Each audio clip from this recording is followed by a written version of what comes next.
Everyone, তো তোমরা সবাই কেমন আছো? আশা করছি সবাই খুব খুব ভালো আছো আর আমিও বেশ ভালো আছি। আমার আগের ভিডিওতে আমি জালিয়ানওয়ালা বাগটা তোমাদেরকে পুরোটাই ঘুরিয়ে দেখিয়েছিলাম।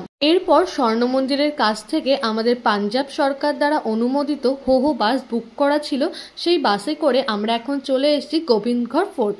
লাল জামা পরা সামনে যাকে দেখছেন উনি হলেন আমাদের আজকের গাইড। পুরো অমৃতসরের সাইট সিন কিন্তু উনি আজকে আমাদের করাবেন।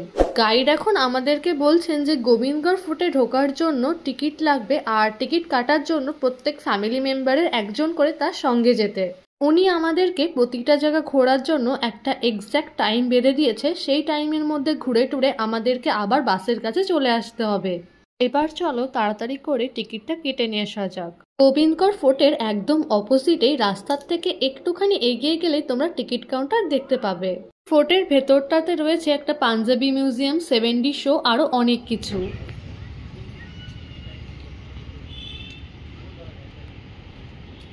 আমাদের টিকিট কাটা হয়ে গেছে আর টিকিটের কত কি প্রাইস পড়লো সেটাও তোমাদের সঙ্গে একবার শেয়ার করে দিই। টিকিটের প্রাইস এক একজনের পড়েছে 300 টাকা করে। আমরা এক এক করে টিকিটগুলো দেখিয়ে এবার ফোর্টের ভেতরে ঢুকে পড়লাম। আজকে অমৃতসরে পড়েছিল বেজায় গরম। বাসটা যদিও বা এসি, কিন্তু বাইরে বেরোলে সবারই একেবারে ঘেমে নেই নাজেহাল অবস্থা। আমাদের যিনি গাইড তিনি আগে আগে যাচ্ছেন আর আমরা তার পেছন পেছন যাচ্ছি।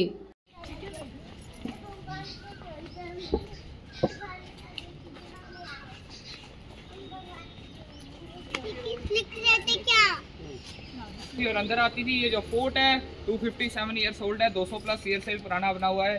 1760 में भंगी मिसल ने इस फोर्ट को पहली बार बनवाया था, तब इसे कच्ची मिट्टी का बनवाया गया था। लेकिन जब भंगी मिसल ने अमृतसर शहर पे हमला करना शुरू किया तो महाराजा रणजीत सिंह जी ने उसके बाद फाइट की और इस फोर्ट को अपने हक में ले लिया, इसे कैप्चर कर लिया। হাঁটতে হাঁটতে প্রায় অনেকটা চলে এসেছি, তবুও এখনো দুর্গের ভেতরে ঢুকতে পারলাম না। গোবিন্দগড় ফোর্টটা ঘুরে দেখার জন্য আমাদের সময়সীমা ধরে দেওয়া হয়েছে 1 ঘন্টা। 1 ঘন্টার মধ্যে পুরো ফোর্টটা আমাদের ঘুরে আবার ওই বাসের কাছে চলে যেতে হবে। দুর্গের ভেতরে ঢোকার জন্য এটাই হচ্ছে মেন গেট। এই দুর্গটি 1800 শতাব্দীতে বানানো হয়েছে আর ওপরে দেখো কত বড় বড় দুটো সিংহ মূর্তি রয়েছে। দুপাশ দিয়ে রয়েছে বাদ্যযন্ত্র বাদকদের মূর্তি। কেউ ঢোল বাজাচ্ছে, কেউ বাজাচ্ছে তবলা, আবার কেউ বাজাচ্ছে সানাই।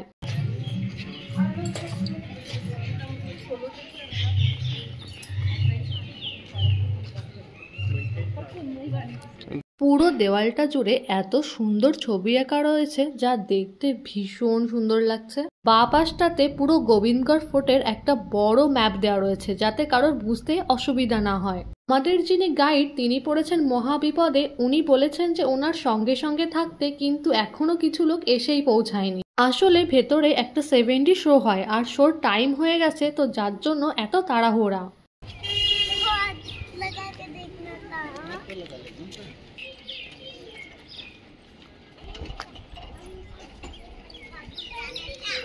শেষমেশ অনেকটা হেঁটে আসার পরে এইবার দুর্গের ভেতরে আমরা ঢুকে পড়লাম। গোবিন্দগড় ফোর্টটা কিন্তু অনেকটা জায়গা নিয়ে বিস্তৃত। স্পেসিফিক কিছু জায়গা ছাড়া তোমরা পুরো ফোর্টটাই ঘুরে দেখতে পারবে। তোমাদের যদি পুরো ফোর্টটা হেঁটে হেঁটে দেখতে কষ্ট হয় তাহলে কিন্তু এখানে গাড়িরও ব্যবস্থা আছে, তার জন্য তোমাদের পার পার্সন 50 টাকা করে লাগবে।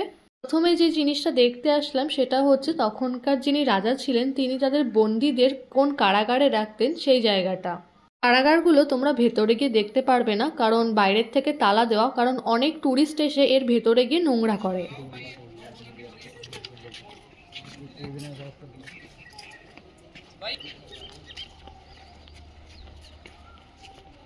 গাইড আমাদের গ্রুপ ফটো তুলবে বলে এখানটায় সবাইকে দাঁড়াতে বললো, তো আমরা সবাই এখানে দাঁড়িয়ে কতগুলো ছবি তুলে নিলাম।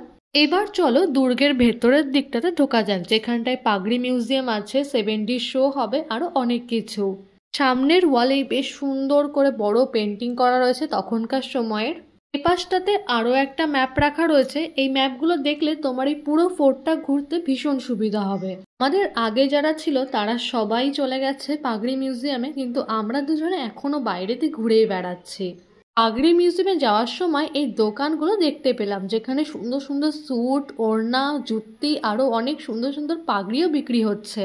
রোদের মধ্যে আর বেশিক্ষণ বাইরে দাঁড়ানো যাচ্ছে না, তাড়াতাড়ি করে চলো এইবার মিউজিয়ামের ভেতরে ঢোকা যাক।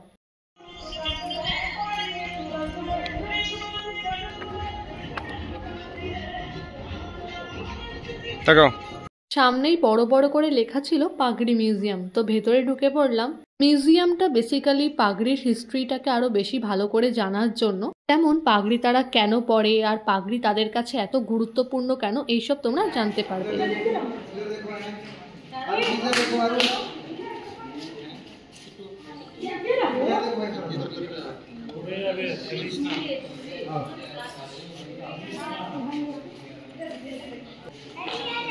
এর ভেতরে আর সেরকম কিছুই দেখার নেই, তো দাঁড়িয়ে সবাই মিলে কটা ছবি তুলে নিলাম।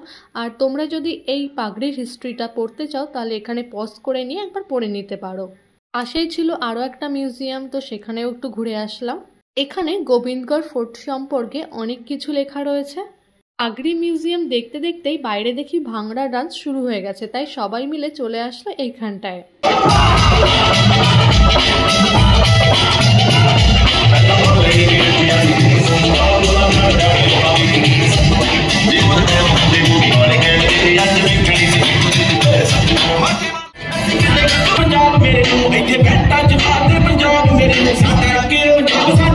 সৌতম গোবিন্দগড় ফোর্টে এই দিয়ে দুবার আসলো। এর আগেও যখন এসছে তখন নাকি এই ভাংড়া ডান্সটা একটা ঘরের ভেতরে হতো।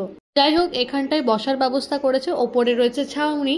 এই গরমের মধ্যে তাও তো আমরা ছাউনির নিচে বসে রয়েছি, কিন্তু যারা নাচ করছে তাদের পক্ষে গরমে নাচ করাটা কতটা কষ্টের।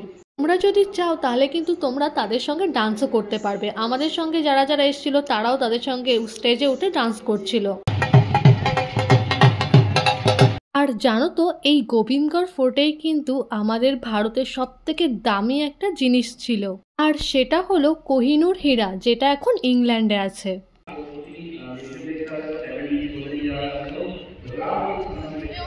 আমাদের পাগড়ি মিউজিয়াম দেখা হয়ে গেছে আর ভাংড়া ডান্স দেখাও হয়ে গেছে। এখন শুধু বাকি রয়েছে 70 শো, আর শোয়ের টাইমও হয়ে গেছে। আর একটা কথা বলে রাখি, এই যে পাগড়ি মিউজিয়াম, ভাংড়া ডান্স আর 70 শো, এর জন্য কিন্তু আলাদা করে কোনো রকম টিকিট কাটতে লাগে না। আমরা যে প্রথমেই যে টিকিটটা কেটেছিলাম তার মধ্যে সব কিছু ইনক্লুডেড আছে। কোথা দিয়ে যে 1 ঘন্টা কেটে গেল সেটাই বুঝতে পারলাম না।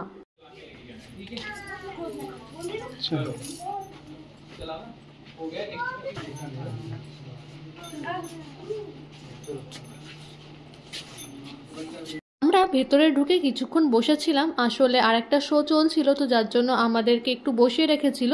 এরপর আমরা ভেতরে ঢুকে পড়লাম।